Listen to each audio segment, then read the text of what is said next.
está tocando seu coração, deixe seu like. Cada clique ajuda a espalhar a palavra de Deus para mais pessoas. Não perca a oportunidade de crescer na fé. Inscreva-se no nosso canal e ative o sininho. Assim você será notificado sempre que trouxermos novos ensinamentos e reflexões. Seu apoio é fundamental para a nossa missão. Junte-se a nós nessa jornada de fé e que Deus continue abençoando sua vida. Agora que você conhece o surgimento dos gigantes na Bíblia, prepare-se, porque essa jornada está apenas começando. Vamos explorar mais a fundo as histórias de Golias e Og, dois gigantes que mudaram o destino de nações inteiras. Imagine-se em um campo de batalha, cercado pelo som constante de escudos sendo erguidos e espadas tilintando ao vento. O medo é palpável. Do outro lado, um inimigo colossal, um gigante de quase 3 metros, coberto de uma armadura pesada, reluzente, pronto para destruir qualquer um que se atreva a enfrentá-lo. Esse era Golias,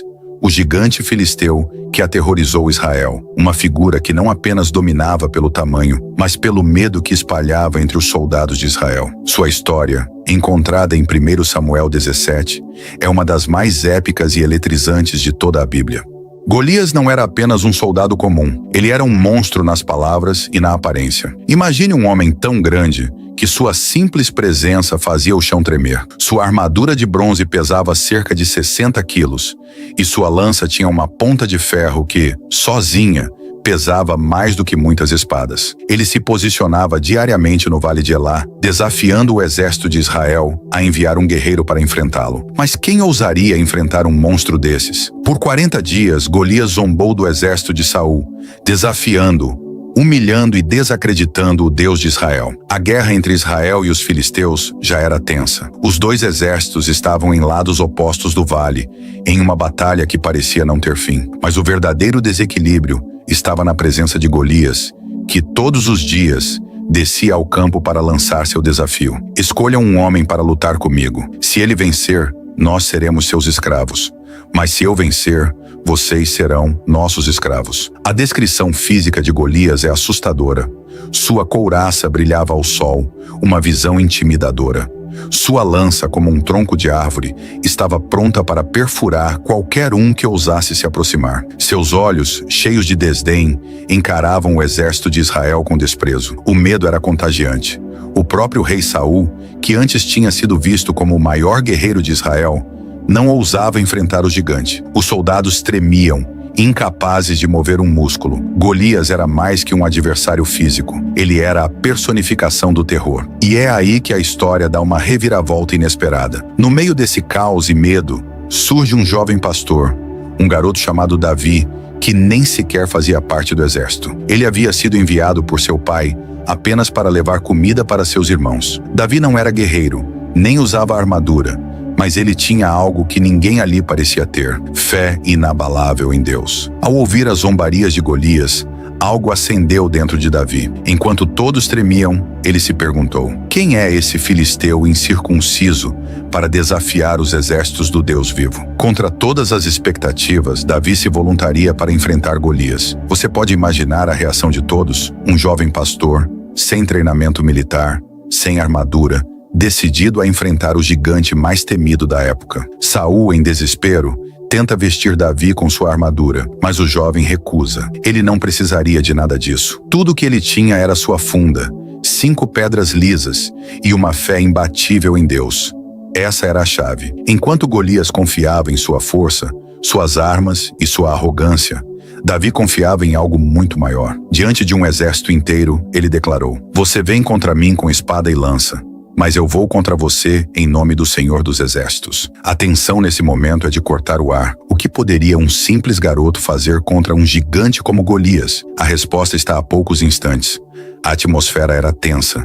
O campo de batalha estava pronto, e as apostas não podiam ser maiores. De um lado, Golias, o gigante filisteu de quase 3 metros, carregando consigo a confiança de um exército inteiro. Do outro lado, Davi, um jovem pastor sem armadura, sem espada, sem treinamento de guerra. Ele estava armado apenas com uma funda e 5 pedras lisas, mas sua maior arma era invisível, uma fé inabalável em Deus. E é aqui que a história toma um rumo surpreendente. Davi havia sido oferecido a armadura de Saul, o maior guerreiro de Israel. Mas ao vestir aquelas peças pesadas e desajeitadas, Davi percebeu algo crucial. A batalha que estava prestes a travar não seria vencida com armas ou armaduras humanas. Ele retirou a armadura e, confiante, declarou: "Não preciso disso.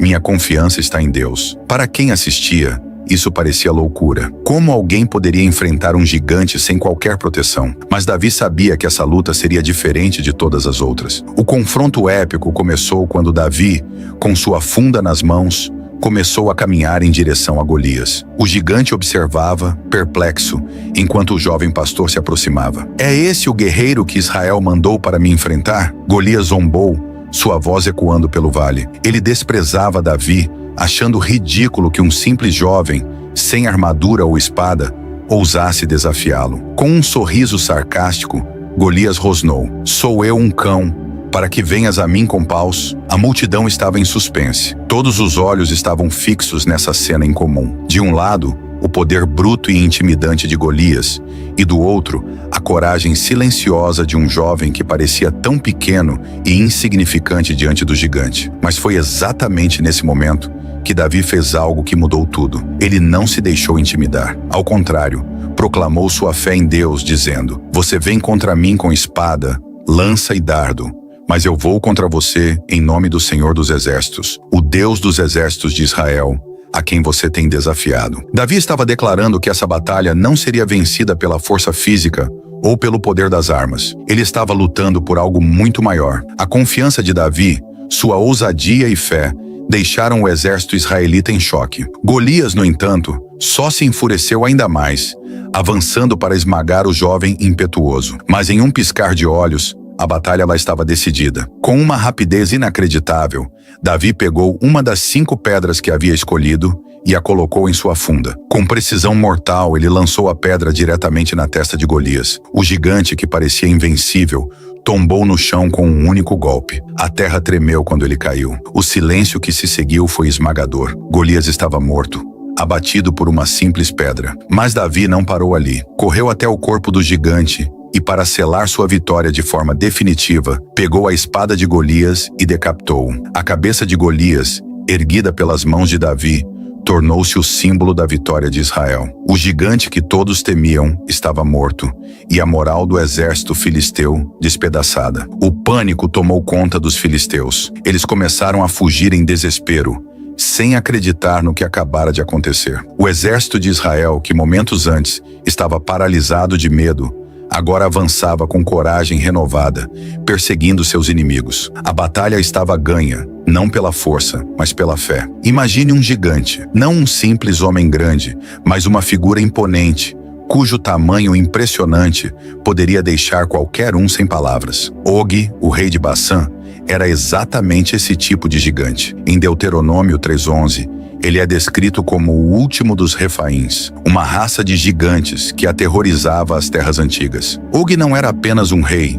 ele era uma lenda viva, um resquício de uma era de seres imponentes que governavam com força e temor. Uma das descrições mais impressionantes de Og está em sua cama. Ela não era uma cama qualquer, mas uma enorme estrutura de ferro com mais de 4 metros de comprimento. Isso não era apenas um detalhe, era uma evidência física de sua estatura colossal. Pense nisso. Uma cama de 4 metros é um sinal claro de que Og era muito mais do que um homem comum. Seu tamanho por si só impunha respeito e medo a qualquer exército que ousasse enfrentá-lo. Como enfrentar alguém com tal estatura, ainda mais sendo um rei temido e respeitado? O contexto em que Og governava também era crucial. Bazã, a terra que ele dominava, era uma região estrategicamente importante. Conhecida por seus vastos campos e terras férteis, Bazã era cobiçada por muitos. Mas sob o domínio de Og, ela era uma fortaleza quase impenetrável. Os inimigos tremiam só de pensar em enfrentar o gigante que reinava naquela terra. Porém, o povo de Israel, sob a liderança de Moisés, sabia que seu destino era tomar posse daquelas terras.